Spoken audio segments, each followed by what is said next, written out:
सर्जरीच्या नंतर होणारे काय कॉम्प्लिकेशन असू शकतात? तर सर्जरीमध्ये जर तुम्ही जसं आता आपण सांगितलं, डिस्कस केलं की व्यवस्थितरित्या सगळ्या गोष्टी फॉलो केले तर कॉम्प्लिकेशन्समध्ये काय काय, सगळ्यात इम्पॉर्टंट कॉम्प्लिकेशन आहे ह्याच्यामध्ये टेम्पररी इनकॉन्टिनन्स टू फ्लेटस. इनकॉन्टिनन्स म्हणजे काय, म्हणजे न कळता जर आपल्याला विंड ब्रेक झाली, हवा पास झाली, त्याला पण आपण इनकॉन्टिनन्स मध्ये टर्म करतो. तर असा जो इन्सिडेन्स आहे तो एक साधारण 10% लोकांमध्ये दिसतो आपल्याला. तर आणि ते ऑलमोस्ट एक 2 ते 3 महिन्यानंतर ते कम्प्लिटली बरं होऊन जातं. आणि परमनंट टाईपचं जे इनकॉन्टिनन्स आहे ते फारच कमी रिपोर्टेड आहे. I think so less than the tune of 1% if you are done everything in a proper way. ह्याच्या व्यतिरिक्त जर तुम्ही जसं कॉम्प्रोमाइज सेटअपमध्ये काही केलं तर ॲनोरेक्टल कॉम्प्लिकेशन्समध्ये सेप्सिस, पेरिनल ॲब्सेस, ह्या सगळ्या गोष्टी होण्याचे चान्सेस जास्त आहे. किंवा अनक्वालिफाईड लोकांकडनं एक्सटर्नल स्पिंक्टर कापलेले बरेच केसेस आम्ही बघितलेलेच.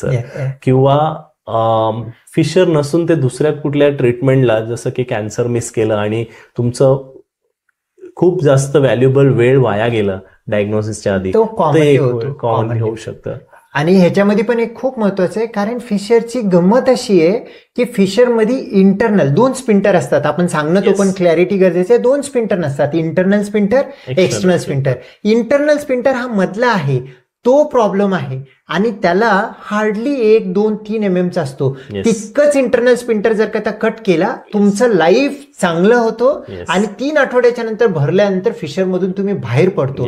ते चुकून इंटरनल एक्सटर्नल स्पिंटर डिफरन्शिएट करण्यामध्ये डिफिकल्टी जात असेल आणि पर्सन क्वालिफाईड नसेल तर त्याची पण चूक नसतो, त्याला समजलं नाही तर तो इंटरनल एक्सटर्नल दोन्ही पण कट जर का झाले तर इनकंटिन्युअन्सचा रिस्क असतो. आणि क्वालिफाईड आणि प्रॉपरली ट्रेन पर्सन कोण जर का केलेलं असेल आणि तसं जर असेल तर ह्याची रिस्क ऑलमोस्ट 0 आहे. त्याला घाबरण्याची, कारण प्रत्येक वेळी फिशर सर्जरी म्हटलं की त्याचा पुढचा क्वेश्चन असतो की मला मोशनचा कंट्रोल जाणार का. तुम्ही सांगितल्याप्रमाणे इंटरनल स्पिंटर कट करणंच हा सर्जरी आहे, पण आतला स्पिंटर कट केल्यामुळे फ्लेटसला टेम्पररी इनकंटिन्युअन्स होऊ शकतो. पण क्वालिफाईड सर्जनच्या अंडरमध्ये केलं तर परमनंट इनकंटिन्युअन्सचा रिस्क नेग्लिजिबल आहे. त्याच्यासाठी क्वालिफाईड, वेल ट्रेन आणि गुड जेन्युइन डॉक्टर ढूंढणं, आणि हे सुद्धा पेशंटचीच हक्क आहे किंवा राईट आहे किंवा जबाबदारी असं म्हणू शकतो आपण. डेफिनेटली त्यांच्याच बॉडीवर जर प्रोसिजर होणार असेल, आपण सहसा साधारण एखादं फूड घ्यायच्या आधी किंवा एखादा कपडा घ्यायच्या आधी आपण एवढे ब्रँड्स बघतो. मग जो माणूस आपल्या शरीरामध्ये हात लावून काहीतरी चेंजेस करणार आहेत तर त्याच्याबद्दल किंवा त्याच्या आधी आपल्याला कितीतरी हे करायला पाहिजे, जेन्युनिटी चेक करायला पाहिजे. हा आजच्या घडीचा जो काय आहे बेनिफिट पण आहे, लॉस पण आहे. बेनिफिट ह्यामुळे की आजच्या घडीला इव्हन डॉक्टर आझर आहे किंवा डॉक्टर सम्राट आहे, कोण आहे समजून घेणं इतकं काय अवघड नाहीये. पण त्याचा रिसर्च करून मॅक्सिमम लोक येतात आणि प्रत्येकाने करून यायला पाहिजे, कारण हा पेशंटचा राईट आहे. कोणाची कोणतीही सर्जरी छोटी नाही, कॉम्प्लिकेशन घडलं तर खूप मोठं कॉम्प्लिकेशन घडतात. मॅनेज करणं हा नंतर खूप अवघड होतो. आणि हे काय क्रिकेट ग्राउंड नाही, कोणी येऊन खेळून जाऊ दे नंतर होईल असं नाहीये. ह्याला व्यवस्थित करणं, चांगल्या ठिकाणी करणं गरजेचं आहे. सर, एखादी सर्जरी केली तर त्याचा रिकव्हरी कशी असतो आणि सर्जरी झाल्यानंतर एखाद्या आठवड्यात कामाला जाऊ शकतो का, सर्जरी झाल्यानंतर मी स्कूटर चालू शकतो का, हे सगळ्यांचं विचारणं असतो. तर रिकव्हरी कशी असते आणि चांगली रिकव्हरीसाठी तुमच्या पेशंटला तुम्ही काय सजेशन देता? बरेच पेशंटला मग असं प्रश्न पडतो की ऑपरेशन झालंय, रिकव्हरी कधी होणार, कसं होणार, काय काय करावं लागेल, काय नाही करावं लागेल आणि परत मला हे आजार होणार की नाही. हे खूप ॲप्ट क्वेश्चन्स आहेत आणि सगळ्यांना हे जाणून घेण्याचा हक्क आहे. तर surgery most of the time हे ॲक्च्युली बरेच लोक डे केअरमध्ये पण करतात किंवा इन्शुरन्स वगैरेचं असलं तर 24 hours डिस्चार्ज होतं. स्पायनल अनेस्थेशिया खाली आपण प्रेफर करतो, पण काही लोक थोडंसं जनरल अनेस्थेशिया देऊन पण करतात. सर्जरी झाल्यानंतर आपल्याला पहिल्या दिवसापासून बऱ्याच वेळेला मी फक्त फिशरची जर सर्जरी असेल, त्याच्यासोबत असोसिएटेड पाईल्स, फिस्चुला वेगळ्या गोष्टी नसेल, फक्त प्युअरली फिशरसाठी मी पहिल्याच दिवशी सीड्स बाथ चालू करून देतो.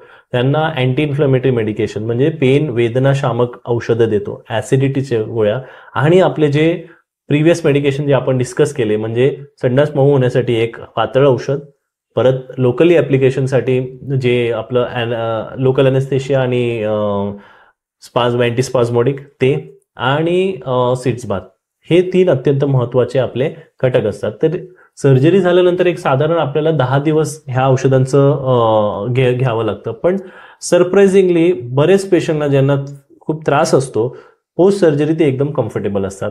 आता बरेच लोक मला म्हणतात आजकाल वर्क फ्रॉम होम अवेलेबल आहे, तर मी म्हणतो if you are comfortable you can rejoin from 2 days 3 days also as per your this thing.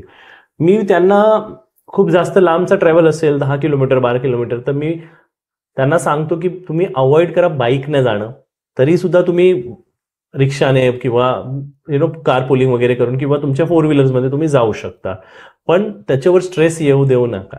आणि जर का पाईल्सची ट्रीटमेंट केलेली असेल किंवा मेजर पाईल्स असतील तर आज them to avoid it completely.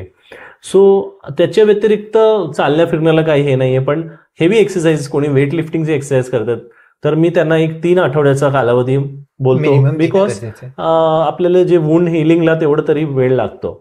आता ह्या सगळ्या गोष्टीनंतर घरचं काम असतं, कधी कधी बायका असतात ते घरच्या कामाबद्दल विचारतात, तर घरच्या कामाला काही प्रॉब्लेम नाही, you can start right away also.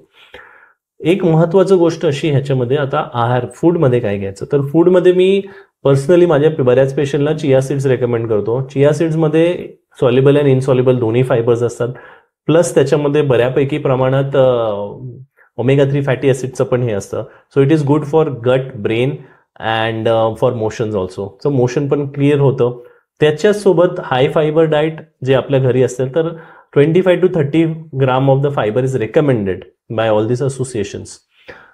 त्याच्यासोबत चहा, एक्सेसिव्ह चहा, कॉफी किंवा कोल्ड ड्रिंक्स, तसंच मैद्याचे जे पदार्थ आहेत बिस्किट, चहा, टोस्ट, खारी, पिझ्झा, बर्गर आणि एक्सेसिव्ह स्पायसी फूड ज्याच्यामध्ये म्हणजे जसं हेवी बिर्याणी झाली किंवा चिकनचे पदार्थ झाले, तर हे मी टाळायला सांगतो ॲटलिस्ट फॉर 1 to 2 weeks. त्याच्यानंतर स्लोली ऍड करू शकतात. Okay. So this is my general advice for the patients.